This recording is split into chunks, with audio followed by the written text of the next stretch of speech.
Olá meu amigo, olá minha amiga, shalom para todos.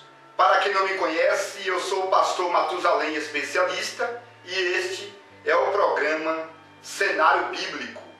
Hoje eu estarei falando sobre o homem da mão mirrada. Pessoal, esta história é maravilhosa e está registrada nos 3 livros sinóticos: Mateus, Marcos e Lucas. Já no livro de João, que é um biográfico, não existe essa história. Mas o que podemos observar é que esta história no livro de Lucas está no capítulo 6, começando no versículo 6, e também tem 6 versículos que contam essa história. Lucas, ele fala que a mão mirrada era a mão direita do homem. E isto é muito importante porque a história em si traz um pouco da biografia de Lucas. Porque todos nós sabemos que Lucas foi um médico. É por isso que Lucas é diferente de Mateus. Porque Mateus era um esquibra, não é verdade? Cobrador de imposto. Marcos, por exemplo, era simplesmente um acompanhante de Pedro. Já Lucas foi um médico que o apóstolo Paulo ganhou para Cristo. Todo mundo conhece a história de Eutico, quando Paulo estava fazendo uma missão. E a história bíblica diz, no livro de Atos, capítulo de número 20, que Paulo pregou praticamente a noite inteira. Que pregação extraordinária! E a história diz que Eutico caiu do prédio e quebrou o pescoço. E a vizinhança chamou Lucas, que Lucas era médico, e Lucas constatou que Eutico estava morto. Então Paulo desceu e deu uma ordem para que Eutico se levantasse. E quando Eutico se levantou, Lucas se prostrou e adorou a Deus, aceitando a Cristo imediatamente. Esses detalhes, pessoal, vão servir para você colocar na introdução da sua mensagem. Existem tantos detalhes sobre o homem da mão mirrada que será necessário eu fazer 2 vídeos. Este é o primeiro vídeo, tá bom? Quando você finalizar, aqui na descrição eu vou deixar um link onde você poderá assistir o outro vídeo, que na verdade é a segunda parte, com detalhes mais minuciosos. Aliás, com detalhes que provavelmente você que está me assistindo nunca ouviu falar. Portanto, se você realmente quer aprender coisas novas, assista este vídeo até o final. E quando você finalizar o vídeo, deixa aquele like, também curta a minha página e se inscreva no meu canal. Eu estou te abençoando e você, logicamente, vai me abençoar se inscrevendo no meu canal. Tá bom, pessoal? O texto bíblico descrito por Lucas diz que Jesus entrou outra vez na sinagoga. E isso é muito importante, pessoal, porque as sinagogas era uma casa religiosa, lógico, era tipo de uma congregação, de uma poli, onde as pessoas iam todos os sábados adorar a Deus. E os cultos nas sinagogas, ou seja, nas congregações, aconteciam aos sábados e tinham 3 cultos por sábado, tá bom? De manhã às 9 horas, aí 3 horas da tarde tinha outro culto e na finalização da tarde, 17 horas, acontecia o último culto do sábado. Esses detalhes são muito importantes porque toda essa história do homem da mão mirrada aconteceu na cidade de Cafarnaum. Olha que legal, pessoal. E alguém vai perguntar, E o que significa Cafarnaum? Pessoal, a palavra Cafarnaum significa aldeia de Naum. E quem foi Naum? Naum foi um grande profeta do Antigo Testamento. E esse profeta foi tão renomado que dedicaram essa cidade a ele. Então, pessoal, a cidade de Naum, naquela época de Jesus, tinham aproximadamente 25 a 30 mil habitantes. E ali tinha uma igreja maravilhosa, chamada de sinagoga, e várias outras congregações. Isso é muito importante. Não era uma só congregação. Existia a igreja sede em Cafarnaum, tá bom? A igreja regional e várias congregações nos bairros da cidade.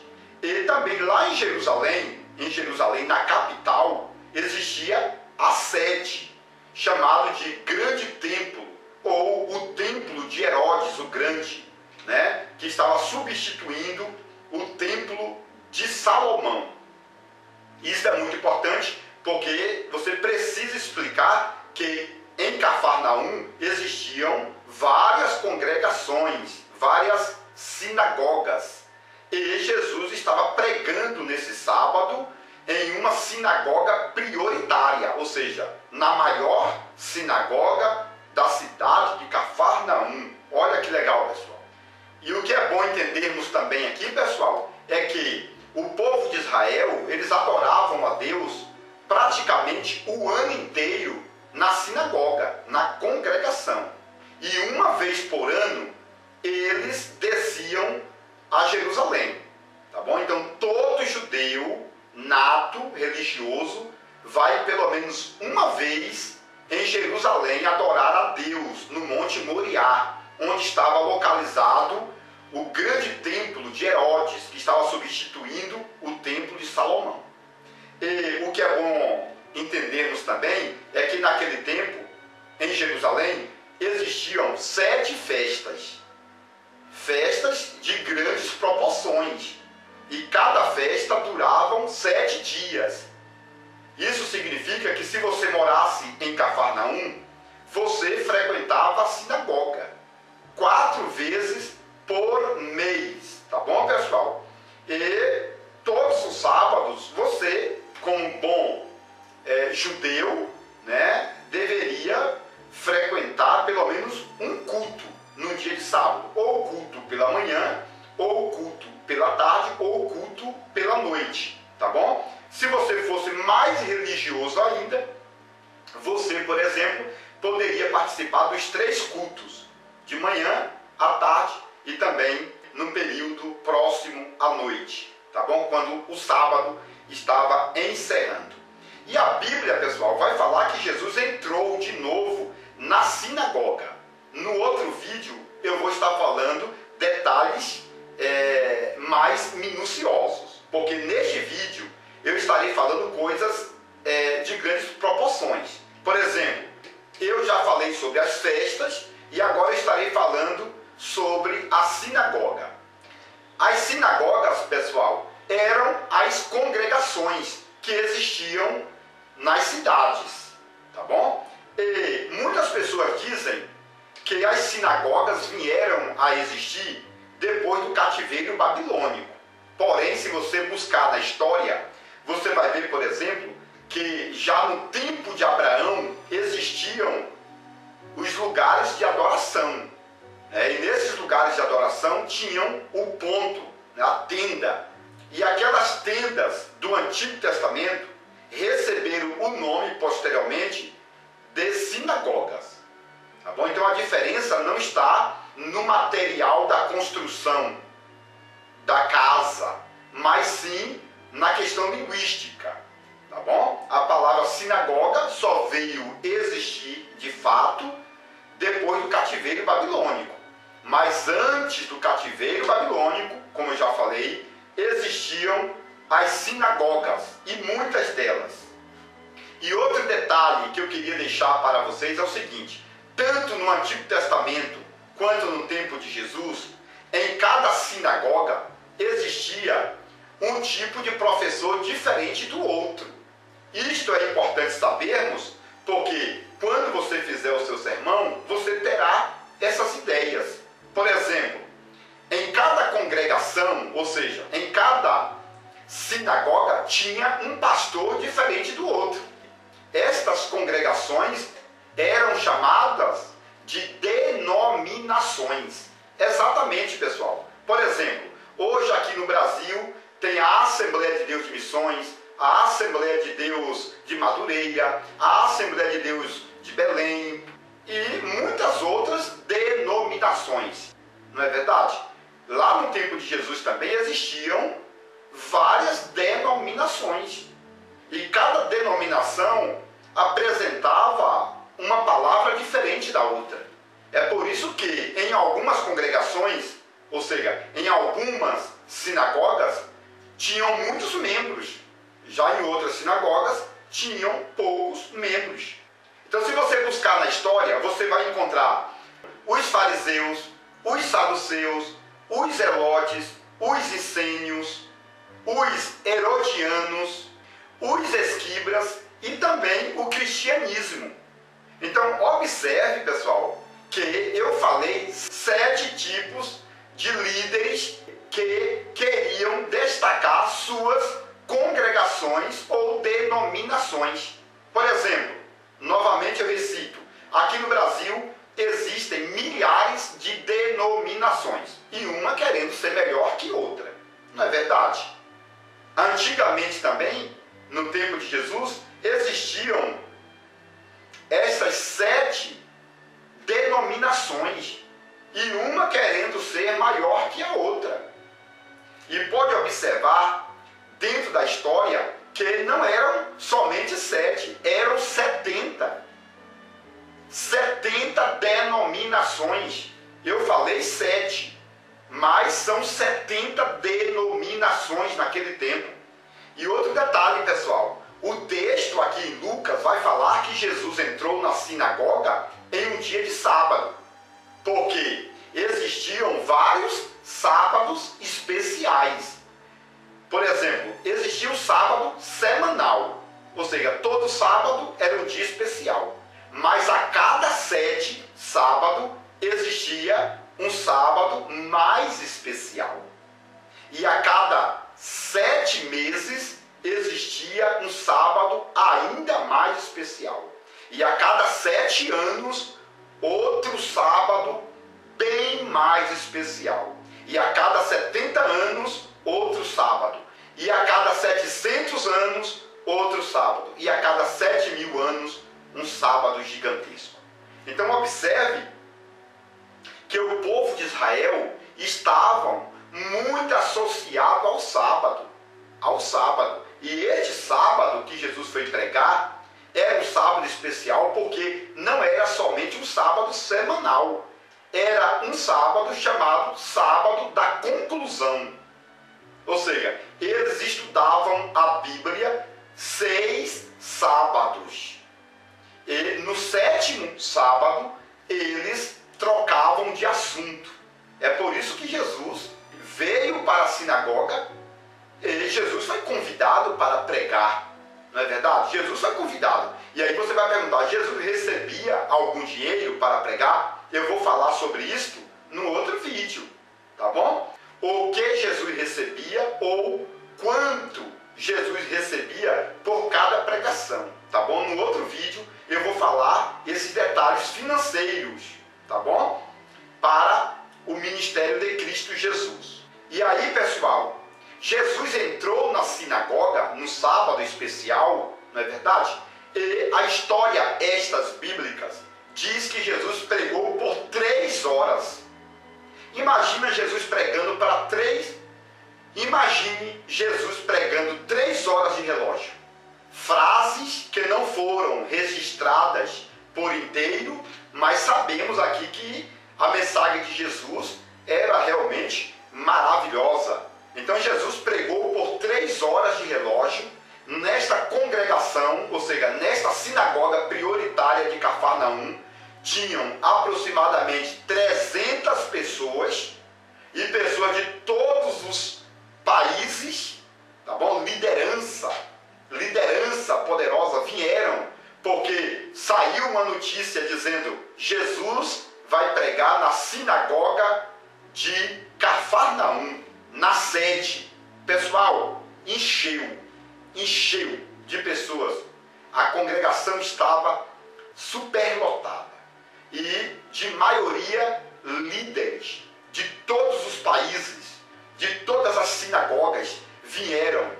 Alguns vieram para adorar, outros vieram para condenar, mas na verdade o culto estava maravilhoso. E Jesus pregou por 3 horas de relógio para 300 pessoas, e a história vai dizer que no meio da multidão, no meio dos 300, tinha um homem que estava com o braço xoxo. A nossa Bíblia, por João Ferreira de Almeida, fala que o homem tinha a mão mirrada. Mas os originais hebraicos, quando fala de mão, ele fala de todo o braço. Tá bom, pessoal? Não é a mão, mas o braço. O braço dele estava preso.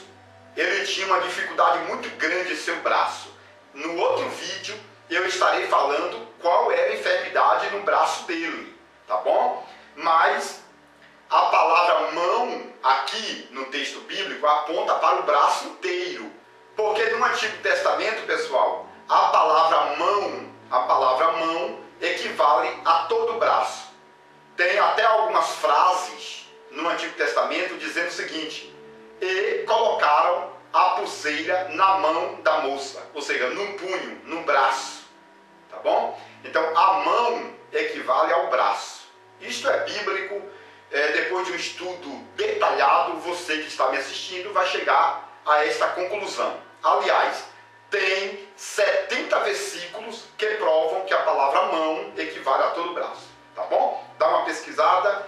Provavelmente depois eu farei um vídeo sobre esta questão. Seria muito interessante, mas agora vamos continuar sobre este assunto. Porque a doença não era na mão, e sim no braço.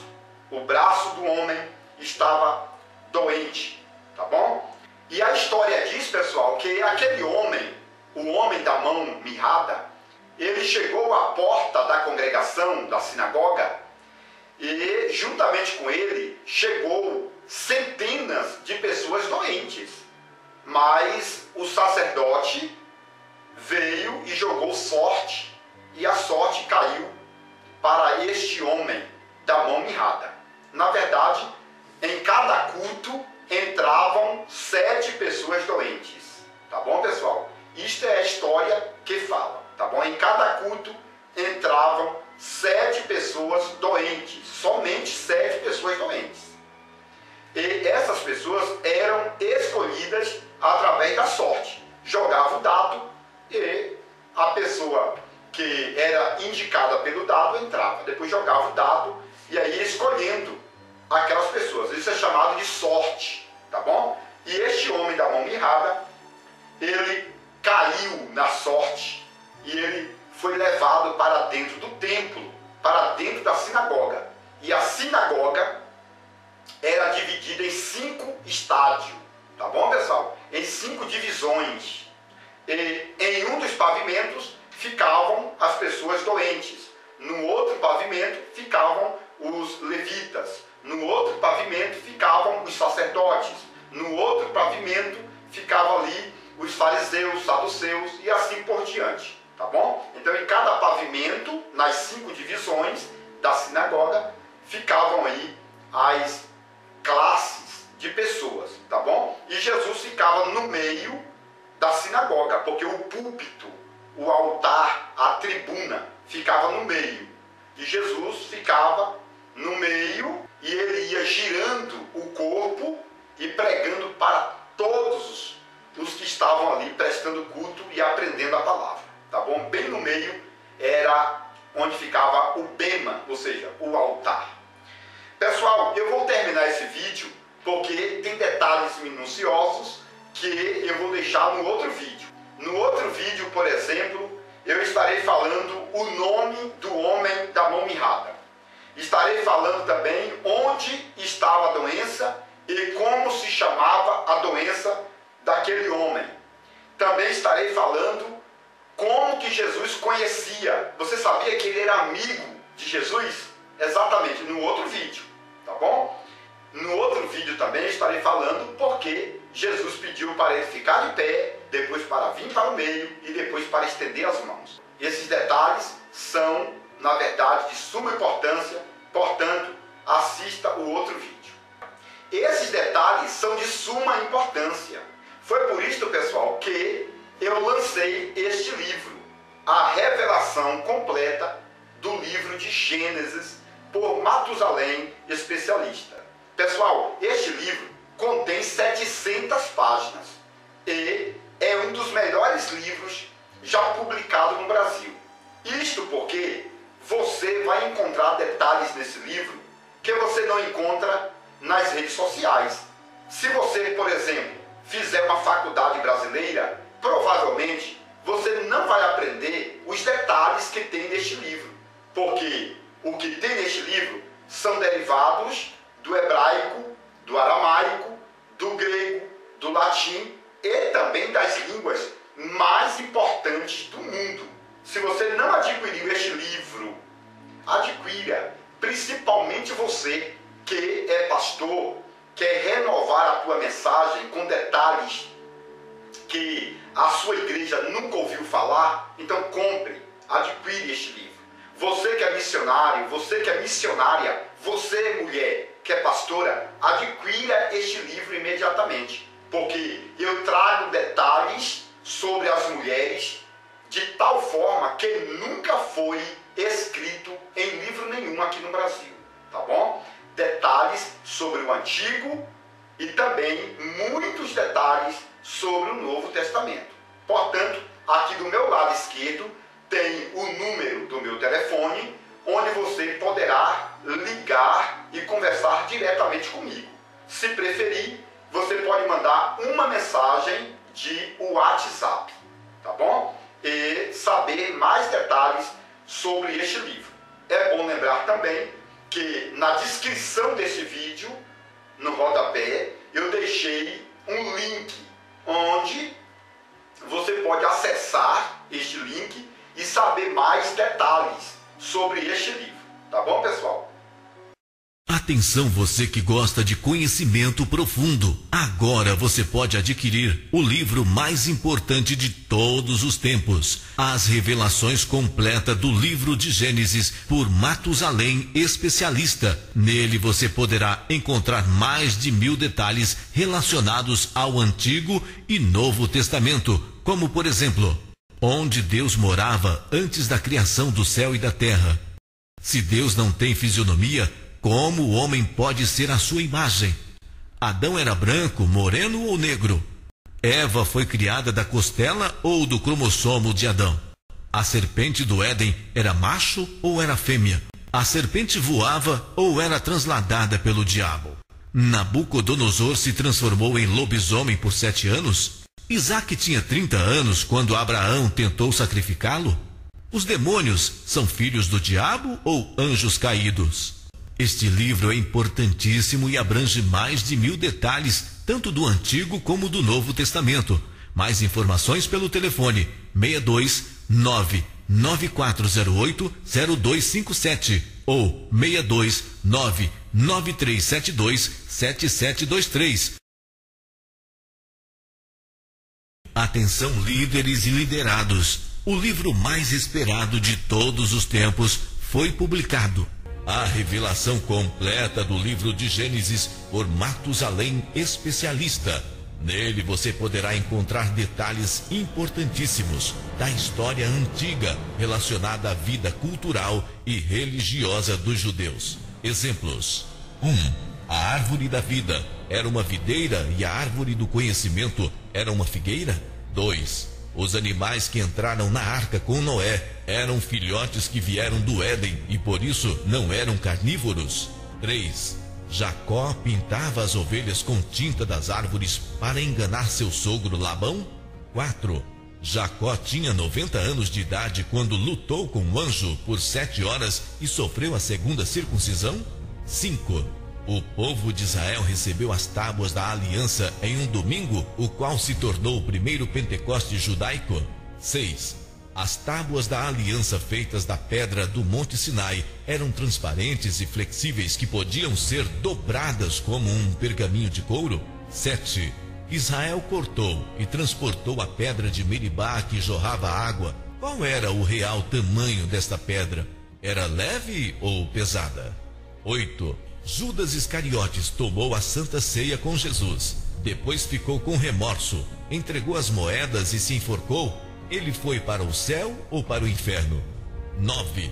O arrebatamento da igreja vai ter um período de 12 horas e vai acontecer 40 dias depois da ressurreição dos mortos. Este livro é importantíssimo e abrange mais de 1000 detalhes, tanto do Antigo como do Novo Testamento. Mais informações pelo telefone 62 99408 0257.